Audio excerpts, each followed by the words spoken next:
అభివృద్ధిపై పేర్లు నాని చర్చకు రావాలని జనసేన నేత క్షత్రియ సంఘం చైర్మన్ పాపారావు సవాల్ విసిరారు. కూటమి ప్రభుత్వంపై వైసీపీ దుష్ప్రచారం చేస్తోందని మండిపడ్డారు. మరింత సమాచారాన్ని మా ప్రతినిధి ప్రసాద్ అందిస్తారు. జనసేన పార్టీ అధినేత పవన్ కళ్యాణ్ అలాగే పార్టీ నాయకులపై మాజీ మంత్రి పేరు నాని చేస్తున్న వ్యాఖ్యల మీద జనసేన నాయకులు తీవ్ర ఆక్షేపణ వ్యక్తం చేస్తూ ఉన్నారు. ముఖ్యంగా అగ్నికుల క్షత్రియ చైర్మన్ పాపారావు గారితో పాటు ఈరోజు జనసేన ముఖ్య నాయకులందరూ కూడా విజయవాడ వేదిక పేరు నాని తీరుపై ధ్వజమెత్తారు. బహిరంగ చర్చకు రావాలంటూ కూడా సవాల్ చేశారు. ప్రస్తుతం మనతో పాటు పాపారావు గారు ఇతర నాయకులు ఉన్నారు. సరే చెప్పండి. ఈ పేరు నానికి అది సిగ్గుసారం అనేది అసలు లేదు. సిగ్గుసారం ఉన్న వ్యక్తి అయితే అతను రోడ్ల మీద వచ్చి మాట్లాడడం, ఎందుకంటే ఆ సిగ్గుసారం లేని సంగతి ఆ కుటుంబ సభ్యులకి తెలుసు, బాగా బందర ప్రజలకి తెలుసు, రాష్ట్ర ప్రజలకు అంతకంటే ఎక్కువ తెలుసు. అలాంటి సిగ్గుసారం లేని వ్యక్తి ఈ పేరు నాని మరి అలాంటి మాటలు మాట్లాడతామంటే ఖచ్చితంగా ఆ జగన్మోహన్ రెడ్డి ప్రేరేపిస్తూ ఉన్నారు అన్నమాట. సర్పంచ్గా మీరు కూడా పనిచేశారు. గతంలో ఎలా ఉంది? ఇప్పుడు ఒక పక్కన పంచాయతీరాజ్ శాఖ మొత్తం దేశంలోనే అవార్డులు సాధిస్తూ ఉన్న ప్రగతి కనిపిస్తూ ఉంది.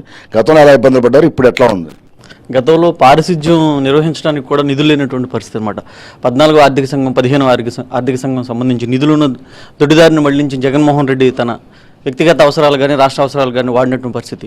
పవన్ కళ్యాణ్ గారు ఉప ముఖ్యమంత్రిగా, పంచాయతీరాజ్ శాఖ మంత్రిగా, మిగతా శాఖల్లో అధికారాలు చేపట్టిన నాటి నుండే కూడా ఎంతో సమర్థవంతంగా ఆ శాఖలు నిర్వహించడంతో పాటుగా గ్రామాల్లో సీసీ రోడ్ల నిర్మాణం కానీ కేంద్ర ప్రభుత్వం నుంచి ఈ 15-14 ఆర్థిక సంఘం సంబంధించిన నిధులు సకాలంలో విడుదల చేయడమే కాకుండా గ్రామాలను కూడా అసలు ఆంధ్ర రాష్ట్రంలో పల్లెలే పట్టుకొమ్మలు, అలాంటి పల్లెకు మళ్ళీ వన్ని తెచ్చిన అటువంటి ఘనత గౌరవం ముఖ్యమంత్రి శ్రీ పవన్ కళ్యాణ్ గారికి దక్కుతుందని కూడా మేము ఘంటాపథంగా చెప్పగలం.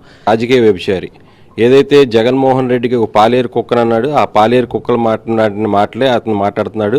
ఖచ్చితంగా మన ఉప ముఖ్యమంత్రి వాళ్ళు పవన్ కళ్యాణ్ గారు చేసే అభివృద్ధి కానీ, ఏదైతే పంచాయతీరాజ్ శాఖను తీసుకుని ఆయన చేసిన అభివృద్ధి, అలాగే మన మచిలీపట్నం పార్లమెంట్ సభ్యులు వల్లభనేని బాలశౌరి గారు ముఖ్యంగా మా గుడివాడ నియోజకవర్గాన్ని చూసుకుంటే కనుక ఎప్పటి నుంచో చిరకాల కోరికైనటువంటి ఫ్లైఓవర్ నిర్మించారు. అలాగే గ్రీన్ ఫీల్డ్ రోడ్లు వేస్తున్నారు.